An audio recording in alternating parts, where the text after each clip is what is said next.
আজকের রেসিপি হচ্ছে বিফ মাংস। তার জন্য এই মাংসগুলোকে কেটে টুকরো টুকরো করে নিয়েছি, কেটে ধুয়ে পরিষ্কার করে ধুয়ে নিয়েছি। আর এখানে নিয়ে নিয়েছি পেঁয়াজ বাটা, পেঁয়াজ নাকি বাটা, এখানে নিয়েছি পেঁয়াজ কুচি, আদা কুচি, রসুন কুচি, পেঁয়াজ কুচি, পেঁয়াজ বাটা আর আদা রসুন কুচি ম্যানেজ করে লাও। এখানে আমি নিয়ে নিলাম 3টে কোচানো পেঁয়াজ, একটু আদা বাটা, একটু রসুন বাটা। কড়াই বসিয়ে দিয়েছি, তেল গরম। আচ্ছা, আমি মোহিত চলে এসেছি, খাবো পরে।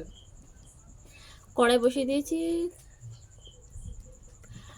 কড়াইটা গরম হয়ে গেলে এবার পরিমাণ মতো এর মধ্যে তেল দিয়ে দিলাম।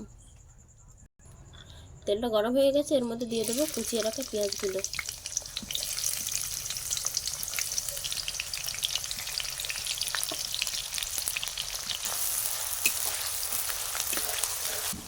এর মধ্যে দিয়ে দিলাম 2টো তেজপাতা।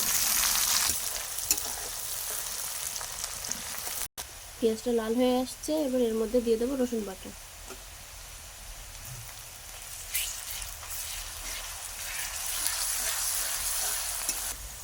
এবার এর মধ্যে মাংসগুলোকে আমি ভেজে নেব।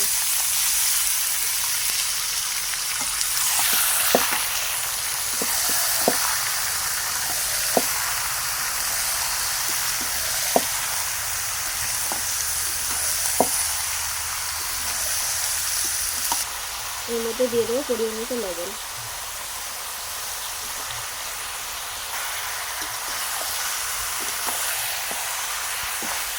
উনুনের রান্না বন্ধুরা কত দুর্দান্ত টেস্ট।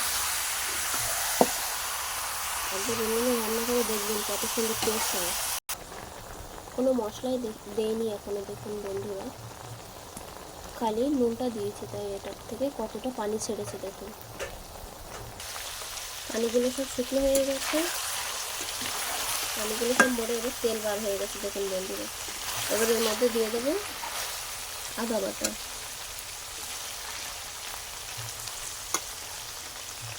এরপর দিয়ে দেবো হলুদের গুঁড়ো, এরপর দিয়ে দেবো লঙ্কা গুঁড়ো। এটাকে ভালোভাবে নেড়ে চেড়ে মিশিয়ে নেব।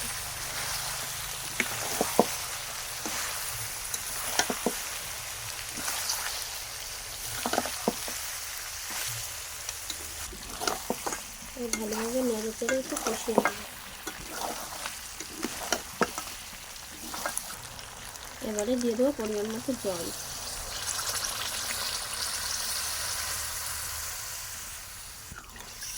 জলটা দিয়ে একটু নাড়িয়ে চাড়িয়ে আমি ঢাকনা দিয়ে ঢাকা দিয়ে দেবো। জল দিয়ে দিয়েছি, এবারে একটু ঢাকনা দিয়ে সিদ্ধ হতে দেবো মাছটা।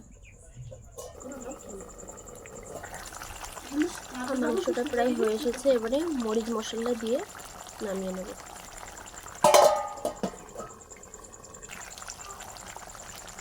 দিয়ে দিচ্ছি মরিচ গুঁড়ো। আমাদের রান্নাটা কমপ্লিট, আমরা মশলা দিয়ে নামিয়ে নেব তরকারিটা।